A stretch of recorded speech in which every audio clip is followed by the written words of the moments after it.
You can see my hand in Klaus's mouth, and what will make things really easy is the method of treat delivery. So the way you want to do this is just apples, is you want to have your treat in the hand like this when you deliver it to his mouth, okay? And you don't want it too high, because you don't want to have him reaching for it like that. All right, that's too high. And you don't want to have it too low either, because he's reaching down too far. You might as well just drop it on the ground. So you want it just right there, so that his chin just comes down, okay, and eats the treat out of your hand like that. All right, like this. So when he's moving on towards you like that, treat comes out like this. If he were on the side here,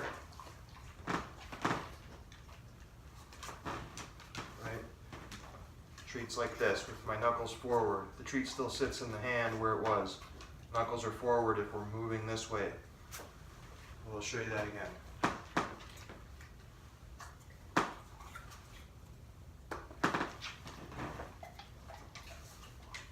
Once I move forward, treat like that. Treat like that. Treat like that. Okay. Okay, and one word about the clicker. When you're using the clicker communicates to him that he did the behavior that we're looking for correctly. And you hit the click the moment that it's done. So I click there when his rear end hits the floor, then I reach for the treat, then I deliver the treat. So when he looks at me again, click, then I reach for the treat, then I deliver the treat.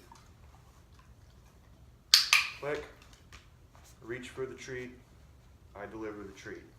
So I'm going just like that. Click, then you reach, then you deliver. And each time your hand goes in the pouch, the treat needs to come out, and each time you click the clicker, you need to give a treat like that. Once he comes over,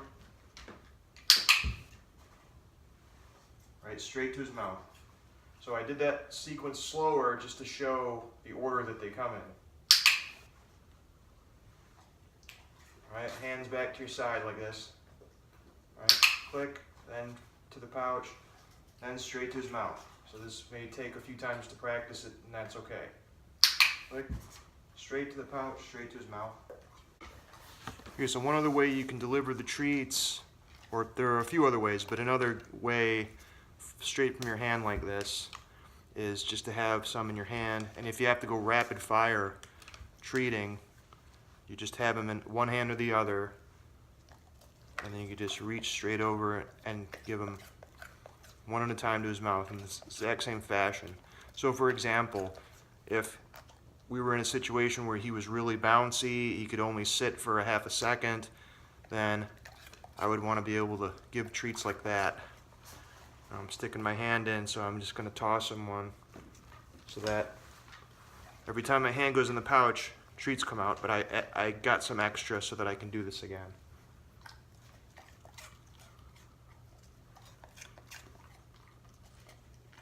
All right, so that's really helpful if you're in a situation where other dogs are coming around, or suddenly the environment's changing and there's something really interesting and you want to speed up your treat delivery because now you're only working within a half a second or a second of ability on his part to do the behavior. So you want to keep the hand that's holding the treat steady and in one place, and then just move your delivery hand back and forth. You don't want this hand all over either, because then he'll get confused. All right, so again, treat holding hand steady by your chest, reach back in. All right, and everything's the same.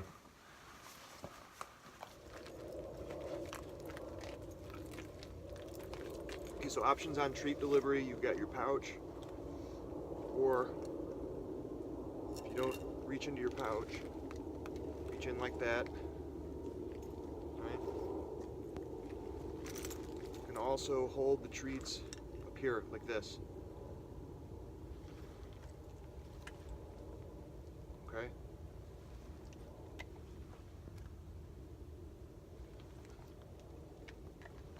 Right now. As you start, if he's wandering around like this, just take a treat, put it on the ground. Put it on the ground. And you do this over and over until he's like this, paying his full attention. He's looking around like that, that's okay. As long as his focus is on me now, we're in good shape. So you can continue to treat from your hand, right, or your pouch, like this, or you can drop the treats on the ground here.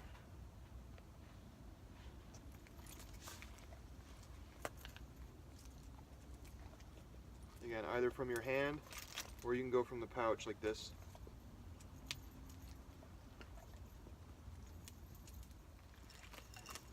You have your clicker. So we want to start off like this, as I was doing. Just reach in, drop the treat on the ground. He eats it, he looks back up, just reach in and do it again. If he catches it, that's fine. So reach in, toss it on the ground.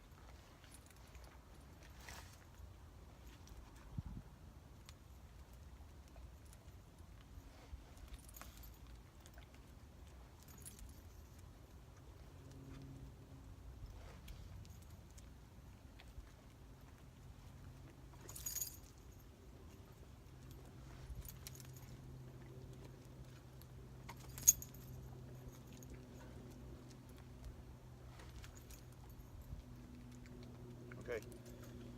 Now when we have him coming back like this, when he's reorients, you click, right? He reoriented, so I clicked. Hand back to your side. He looks up, click, reach for the pouch. Feed back to your side. Click, hand goes in, feed back to your side. Okay, once you've clicked and treated quite a number of times, where you can start to not use the clicker as much, because once he knows that reaching to the pouch means that he's done the right thing or what you want him to do, then the clicker is no longer necessary. So he looks back at me, I can reach, and you can see him anticipating that he's going to get the treat. All right, so I can feed him straight to his mouth, or I can drop the treat on the ground. So I'm going to just feed him straight to his mouth, and I'm just going to take a step back. He follows.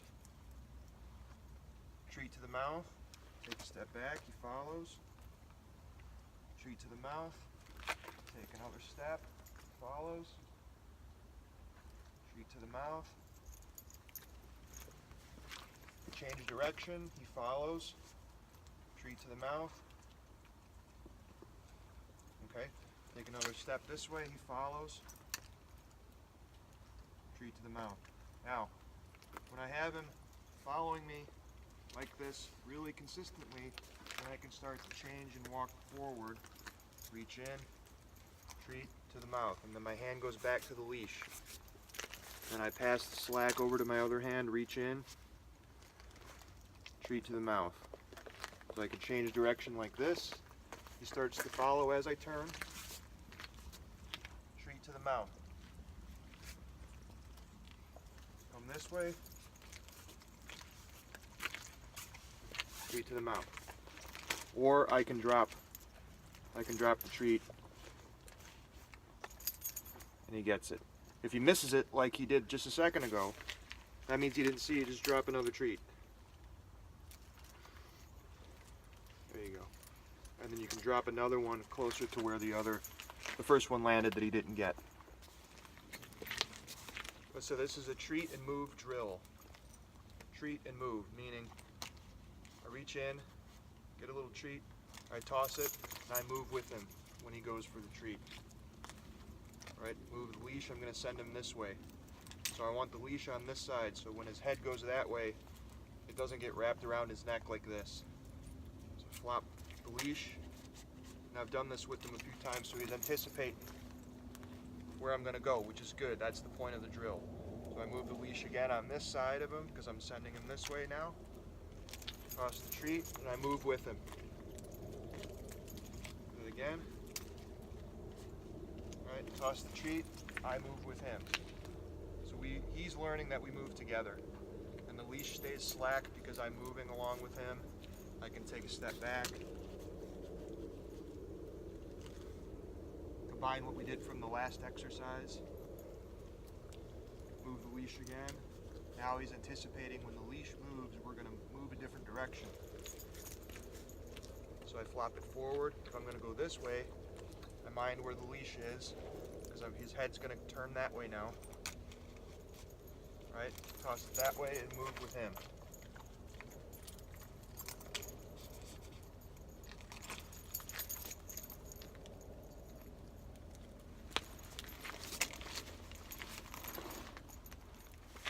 Okay, now this drill, I like to use the long line because so that I don't have to hold the leash, and he's not going to go anywhere. If you feel like you need to hold on to the leash, that's fine. Just hold it like you normally would on your wrist and just hang on to the very end of it and let the rest flop on the ground. So what we want to do here is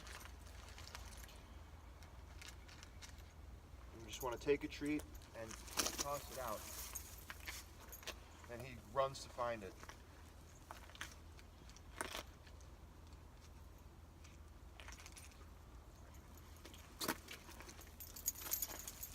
And as he eats the treat, you just turn your shoulder.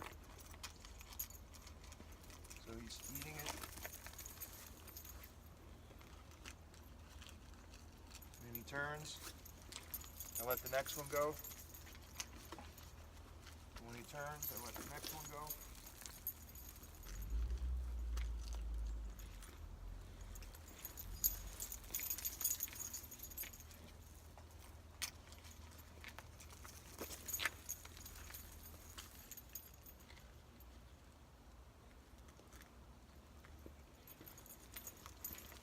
On the same side of me each time.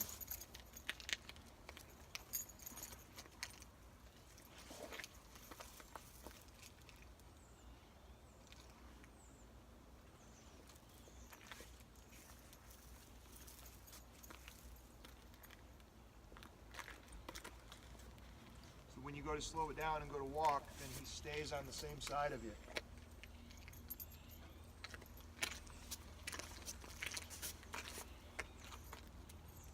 And when you turn your shoulder like this, he follows along your shoulder.